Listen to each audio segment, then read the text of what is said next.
In the misty valleys of ancient Juji, where silk streams wound through bamboo groves, there lived a young woman whose beauty would change the fate of kingdoms. Her name was Xi Shi. Each morning she knelt by the river, washing raw silk in the cold water. The fish, it was said, would forget to swim and sink to the bottom when they glimpsed her reflection. Fan Li was a scholar from the kingdom of Chu, a man of brilliant mind and restless ambition. When he arrived in the kingdom of Yu, he carried nothing but his wisdom and a burning desire to serve a worthy cause. The moment their eyes met by that riverbank, something ancient stirred between them.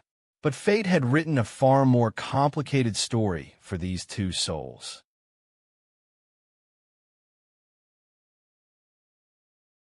In 494 BC, the kingdom of Yu fell to the mighty Wu. King Gojian was captured and forced to serve as a slave. Fan Li chose to follow his king into captivity, enduring 3 years of humiliation in a foreign land. Gojian slept on firewood and tasted bitter gall each morning, a ritual of suffering to keep his desire for revenge alive. Fan Li whispered to him, "Patience. 10 years to gather strength. 10 years to train an army." Fan Li conceived a plan that would cost him everything he loved. He would send Xi Shi to the court of Wu, to bewitch the enemy king and lead him to ruin. Love itself would become a weapon of war. For 3 years, Xi Shi was trained in music, dance, and the arts of the court. On the day she departed for Wu, she and Fan Li exchanged no words. Only their eyes spoke, carrying the weight of a love sacrificed for a kingdom.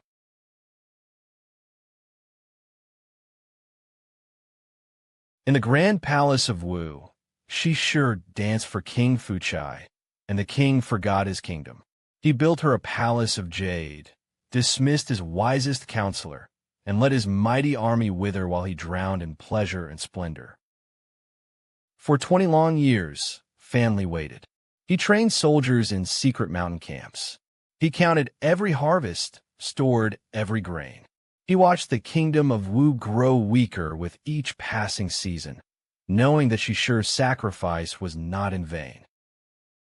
In 473 BC, the armies of Yu swept through the gates of Wu like a tide. King Fuchai, abandoned by his generals and betrayed by his own excess, took his own life.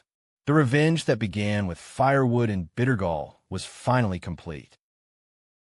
While all of Yu celebrated, Fan Li saw what others could not. He whispered the ancient truth. When the birds are gone, the good bough is put away. When the rabbits are dead, the hunting hounds are cooked. It was time to leave.